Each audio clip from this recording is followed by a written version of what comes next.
I always tend to quit things that I promised myself that I'd stick to. Not because they were hard, not because something bad happened, just because I don't feel it anymore. If you have quitted something for the exact same reason, stay with me. By the end of this video, I'm going to share that one shift that bring me back to the track. It's not what you think it is. Here's one thing that people don't usually tell us about goals. We don't lose them in a big dramatic moment.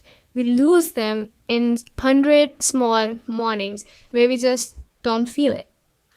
You know the feeling when you skip the workout just today, when you don't read a page, or you rush to the prayer, or just don't do it on time? Skips are not the thing that ruin you. The fact that you are waiting for the right moment does. And that's a trap. We have always been taught that motivation comes first and action follows, but it's actually backwards. And nobody proved it better than a group of exhausted, freezing, starving people 14,000 years ago. So picture this. A small community finds out that a huge army is marching towards them to wipe them out completely. They maybe have a week to prepare, and one person from them suggested to do something nobody in that region has ever done, to dig a trench around the one side of the city that was exposed. Moat, basically. It might sound simple until you remember it was a solid rock. No machines, hand tools, bare hands, and just a countdown clock. They were hungry, like actually hungry. Some of them tied stones around their stomach because the pressure was the only thing that was dulling the hunger pangs. Many of them has never slept in days, and the only thing that was going on in all of their heads was definitely something like, what is the point? We are not going to survive this. That's right there is rock bottom motivation. There was nothing left to pull from.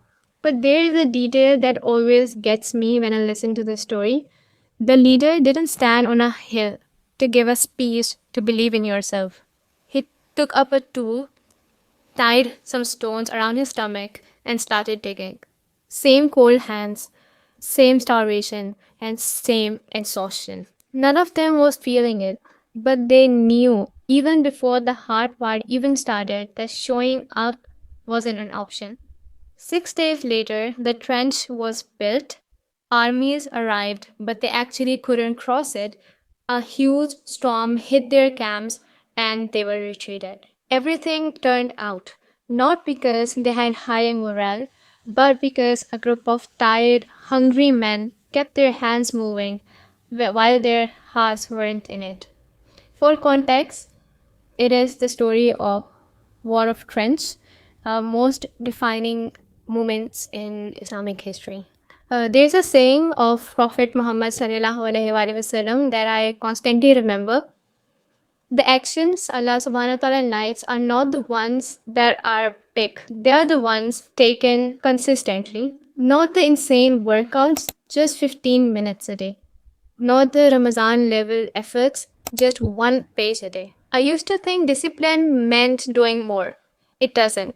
It means doing it anyway, even when you're not feeling it, especially when you're not feeling it. Here's one thing that I did, going back to what I said I did. One, I stopped waiting to feel ready. If I don't feel like doing the full thing, I do the smallest version of it. Not zero, one page, one rep. The goal is not the intensity, is not breaking the cycle. Second, I stopped tying it with my mood or my feelings. I did it because I said I would, not because I was inspired that day. Your feelings are unreliable. Your words to yourself shouldn't be. There, I remind myself the payoff that comes after. In the War of Trench, the people didn't felt relief before the digging was completed. They felt it after it. If you wait for the motivation before starting something, you have just got the order backward. You don't need to feel ready today.